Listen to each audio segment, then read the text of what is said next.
Sunil Kat Munjal of Hero Group has reacted to that big story. Listen in.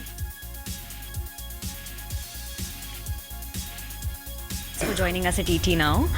Sir, firstly, as you know that the country's economy currently is going through a massive slowdown, and there are reports that the government is looking at providing a fiscal stimulus. There are also reports which suggest that government might also be looking at certain things like reviewing of LTCG. So how crucial and critical do you think these things will be looking at the current state of economy? So, as I've said on more than one occasion, I think India is wonderfully primed in the medium and long term. Our big challenge is what is going on here and now, right now. So that is important, as I said in my opening address, also at the summit in the morning. And the biggest and the best intervention can actually come from government. If it's an actual fiscal stimulus with additional cash being introduced in the system, it has an immediate potential for an uptick in the overall system, but you have to watch how much you inject and where and how you inject it, because it has a potential risk in the long term. If the growth in the economy takes off, then you can bear the cost of that. If it does not trigger enough growth, then there is a cost to pay in the future. So you have to be watchful of this, that you do it at the right places, but it will have a good impact. Lowering some of the duties, taxes, GST rates will absolutely have an impact, because there are some products which we know are otherwise in demand, but where people defer their purchase decision, because in an uncertain economy, that's a natural reaction people have. And especially if the high cost becomes an excuse, it becomes easier to take a decision and say, I will not buy this today. Let me wait for 6 months or a year. And because there is expectation right now that the government will do something, many people have in any case deferred their purchase decision, waiting for that action to take place. So it's critical, useful, important and imperative that this action happens quickly. So when we talk about economic slowdown, the most important sector that comes to the mind is definitely the auto sector. So sir, here we are also listening that there are reports of job losses, multiple job losses, 2.5 to 3.5 lakhs. And in fact, some of the people have even gone on to say that this number might soon widen to 10 lakhs or even more. How serious and deep-rooted do you think this issue is? Or do you think it's only in the short term, or you see it improving at all? So like some of the other parts of the economy, the automotive sector is one of the most critical for manufacturing. As you know, it's almost half of its 49% of manufacturing comes from the automotive sector. So auto and auto components are one sector which India turned into a world-class industry.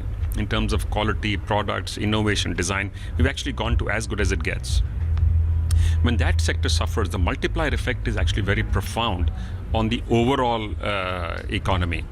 So with the slowdown, when there's accumulation of stocks in the market and there's not enough consumption or offtake, the consequence is that companies will start laying off people wherever they can. The non-critical roles first start suffering. And that's something which is exactly the opposite of what you want in a country like India today. So it is important for us to figure out a way, how do you kickstart this demand, bring it back? So, and this has happened across the board, because two-wheelers, three-wheelers, four-wheelers and commercial vehicles, all of them have actually slowed down right now. And some of these are actually lead indicators of the economy, even otherwise.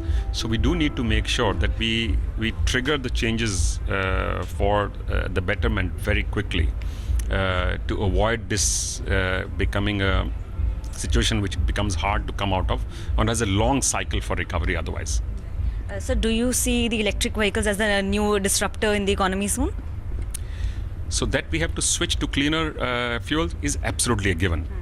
The question is which technology, which route we take, and how quickly we can actually implement this in a manner that for some time we allow both systems to ride together.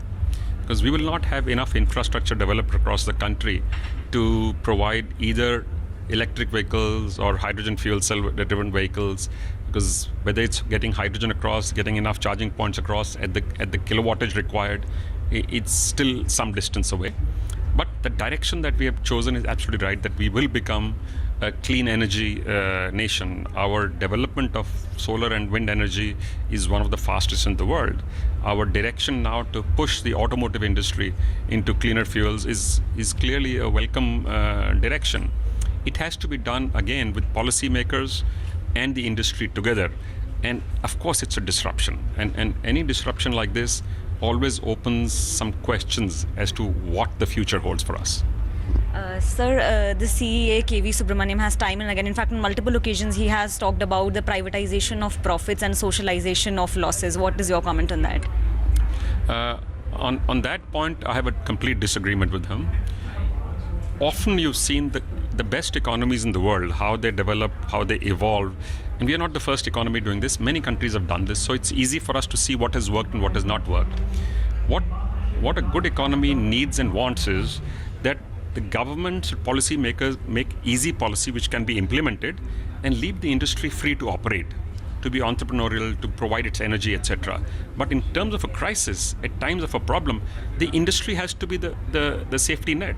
That's the only way to function. It's the same whether you're looking at defense, you're looking at security, you're looking at currency, you're looking at industry. In all of these, in some the government plays a more active role, some a less active role, but the safety net has got to be the government. And I don't think there's anything wrong in profits getting privatized, but that's how profits get plowed back.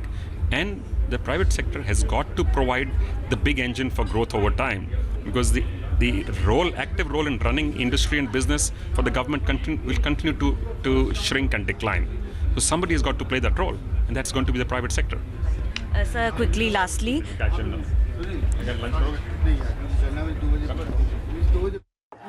Okay, that was, of course, the very big ET Now exclusive. Sunil Kant Munjal talking to my colleague about, of course, the slowdown in the auto sector and how, of course, it has multiple ramifications.